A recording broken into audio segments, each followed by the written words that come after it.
আসসালামু আলাইকুম আরহামতুল্লাহ। আজকে 10ই মুহররম।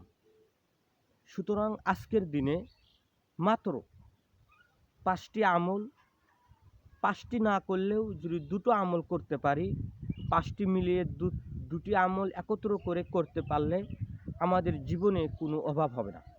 অর্থাৎ আল্লাহ তাআলা আমাদেরকে সারা বছর ধনী হয়ে থাকার সুযোগ দান করবেন, সারা বছর কোনো অভাব হবে না। 1 নম্বর আমল হলো, আজকের দিনে যে যত পারেন বেশি বেশি পরিবারের জন্য খরচ করেন। যত খরচ করবেন আল্লাহ পাক এই বছরে কত খরচ করার তৌফিক দান করবেন, অর্থাৎ কোনো অভাব দেবেন না।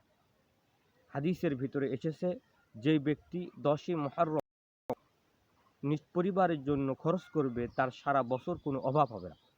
এই জন্য এই আমলটা অত্যন্ত জরুরি। যার যা টাকা আছে নিয়ে বেরিয়ে পড়ুন বাজার করতে, বাজার করুন এবং পরিবারের জন্য খরচ করুন, তাহলে ইনশাআল্লাহ কোনো অভাব হবে না।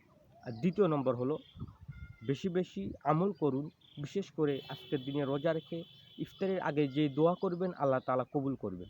সুতরাং যদি দোয়া করেন, আল্লাহ আমার অভাব দূর করে দাও, আল্লাহ চিরজীবনের জন্য অভাব দূর করে দেবেন এবং গুনাহ মাফ করে দেবেন।